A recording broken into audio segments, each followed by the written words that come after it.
Now, if there's one thing that I've always had a problem with, even when I was a young boy, a little, in grade school, at the most vulnerable points and times in my life, were I think it was foundational in why I could never become a collectivist or a mindless conformist to arbitrary authority was collective punishment. And we all know this term. Well, we might not know this term, but we've all seen it played out before our very eyes many times in our lifetime, especially growing up.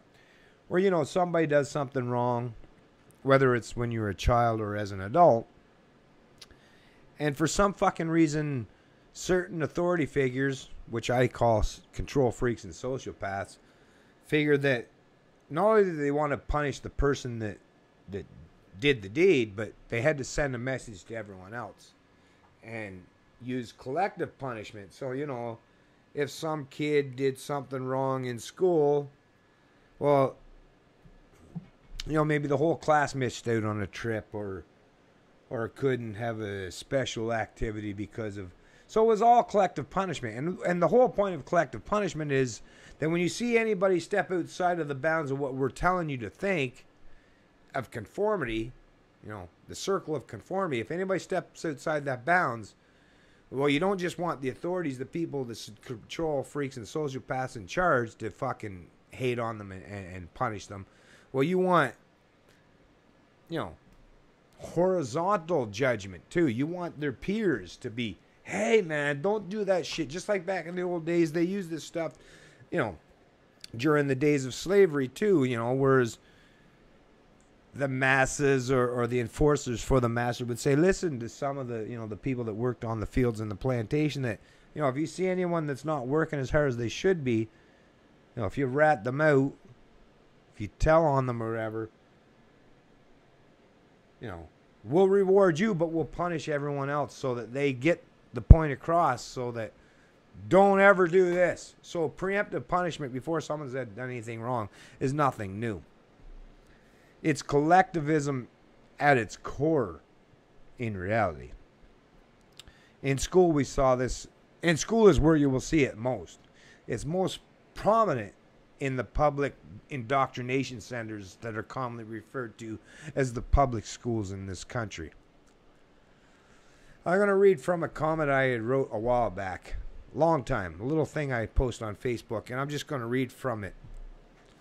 If there's one single thing that I could point to about government and the central planners who carry out all aspect of its authority, it is this.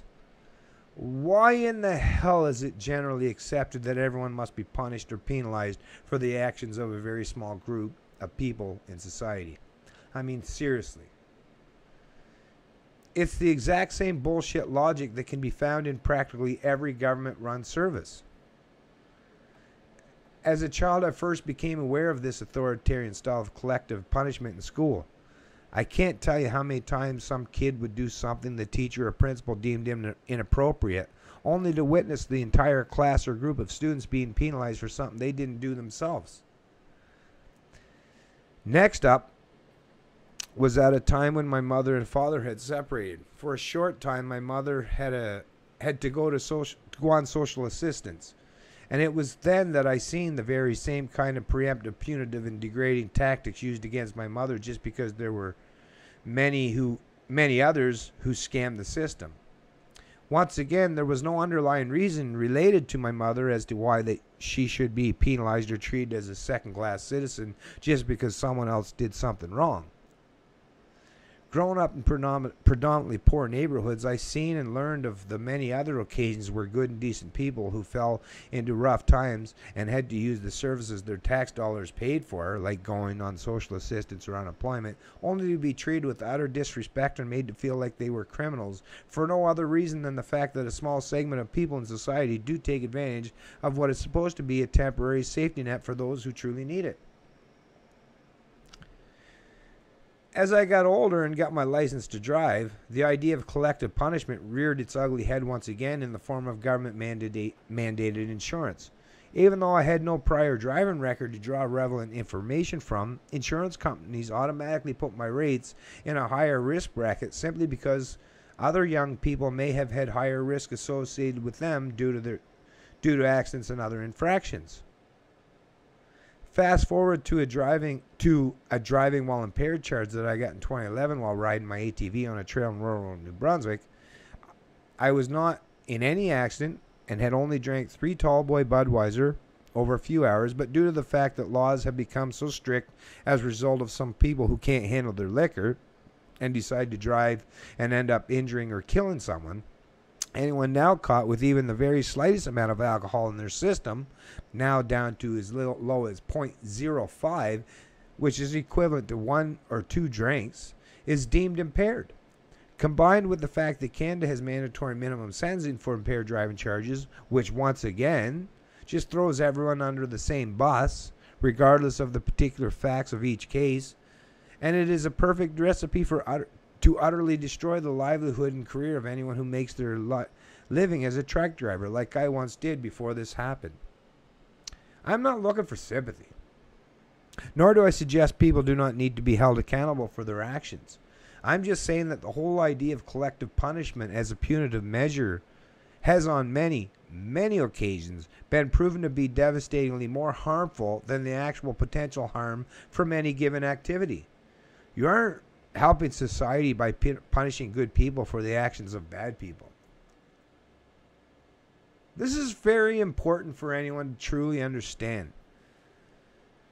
Collective punishment is just, it's a means that the power hungry people among us, the sociopaths and control freaks, well, they use that as a deterrent, although it never has actually worked out to that benefit, but it actually circumvents what is really needed to help better educate people.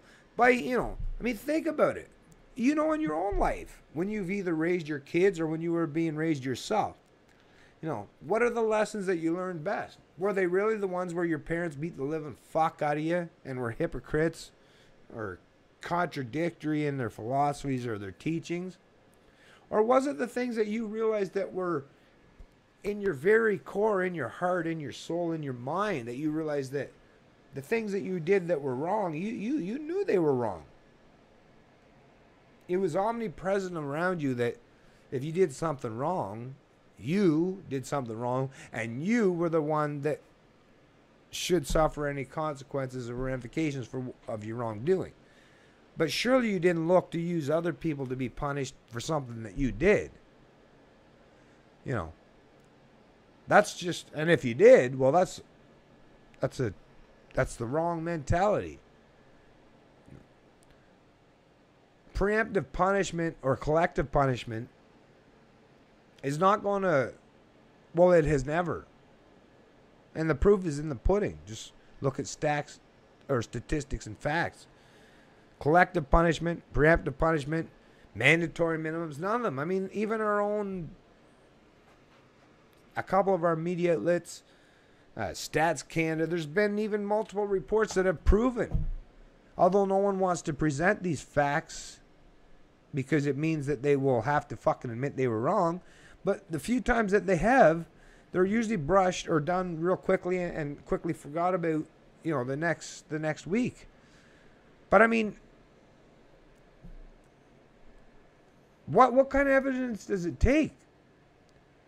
Punishing people for victimless crimes or using a preemptive punishment or preemptive attacks on someone is not the proper way to deal with immorality or wrongdoing or illegal activities. Education, proper morality, teaching them proper ethics. That's far superior than fucking beating the shit out of them or trying to pound it in their head. That actually usually has the exact opposite effect. But power, the people that love power, they love yielding it. So they don't want to put down their sword or their gun or the power and force of central coercion and central governments, central planners. But when they do, the world will be much more peaceful, much better off. It's Canadian Libertarian. I love liberty.